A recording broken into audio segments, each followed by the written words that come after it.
जब आप इंटरव्यू में as a fresher candidate apply करते हैं और इंटरव्यू में जाते हैं तो यह एक आपके लिए प्लस पॉइंट होता है, आपके लिए पॉजिटिव पॉइंट्स होता है, आपके लिए बेस्ट पॉइंट होता है।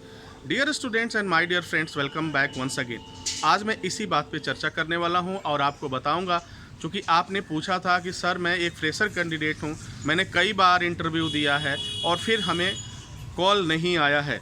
तो इसके कई वजह हो सकते हैं, इसके कई वजह। पहली बात, मैं 2-4 पॉइंट्स बताता हूं, इनमें से चेक कर लीजिएगा। अगर इनमें से कोई भी पॉइंट्स आपके साथ होता है या मैच करता है तो आप समझ लीजिएगा उस कमी को दूर करने की नेक्स्ट इंटरव्यू में आप वह कमी मत दोहराइएगा। होता क्या है, नंबर 1, हम फ्रेशर कैंडिडेट हैं। हम ऊपर लिखते भी हैं कि I am a fresher candidate, मैं एक फ्रेशर कैंडिडेट हूं।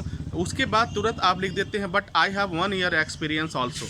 तो ये लाइन बिल्कुल मत लिखिए, आप मत बताइए। या तो फिर एक ही बात कहिए कि मैं सर एकदम फ्रेशर कैंडिडेट हूँ और मुझे एज ए फ्रेशर कैंडिडेट ही जॉब की नीड है।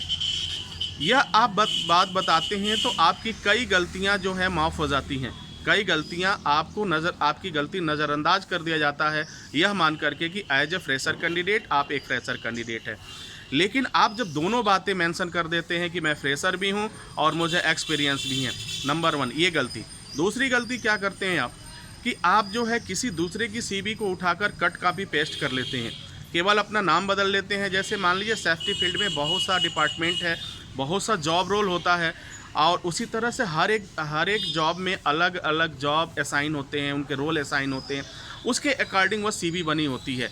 और लोग क्या करते हैं, आप क्या करते हो कि उसको उठाते हो और 2-4 रुपये बचाने के लिए उठाते हो, कॉपी कर लेते हो, फिर अपना नाम बदल देते हो, बाकी एज इट इज़ रह जाता है।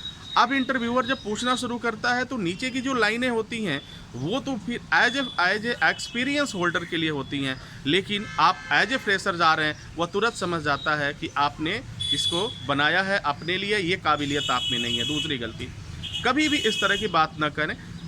तीसरी गलती क्या करते हैं आप कि जो कुछ भी है, आप कहीं से भी जो कुछ भी आपके पास है, आप फ्रेशर हैं कोई बात नहीं है, नहीं एक्सपीरियंस है। कुछ लोगों का ये कहना है कि ऐसा करो कि फ्रेशर तो हो कोई बात नहीं, 2 साल का कहीं से फेक सर्टिफिकेट मैं दिलवा देता हूँ कंपनी का, वहाँ का काम करने का, तुम लगा लो, तुम्हारी नौकरी आसानी से मिल जाएगी। प्लीज़ ये भी मत करिए। ये भी अगर आप करते हैं, ये भी आपका एक नेगेटिव पॉइंट है जिसके वजह से आपको बैक आना पड़ता है। तो ये कुछ ऐसे पॉइंट्स हैं जिस पर नज़र दौड़ाइए, आपको पता चल जाएगा कि आप कहाँ गलती कर रहे हो और इंटरव्यूअर आपको वो चीज़ पकड़ ले रहा है, वो समझ जा रहा है, आपसे बता नहीं रहा है लेकिन वह जान जरूर जा रहा है। तो आप, आई होप कि आप इस बात को समझ पाए होंगे। आप सीधा सा कहिए कि सर मैं एक फ्रेशर कैंडिडेट हूँ और मुझे नौकरी की ज़रूरत है, अब मैं आपके पास इंटरव्यू लेने के लिए आया हूँ। जो आपकी जॉब प्रोफाइल है, आई होप कि मैं उस पर बेहतर हो पाऊँ। अब आप इसको टेस्ट कर सकते हैं, आप मेरा इंटरव्यू ले सकते हैं। कुछ इस तरह से बहुत ही आइडली आप बात करें, कहीं कुछ दिखाने की ज़रूरत नहीं है कि हाँ मैंने यहाँ किया, फला कंपनी में किया। अगर आप ये कह देंगे कि हाँ मैंने फला कंपनी में काम किया था, इंटरव्यूअर आपसे कह देगा ठीक है वहाँ के किसी ऐसे सीनियर व्यक्ति का नाम बताओ जिसे तुम रिपोर्ट करते थे।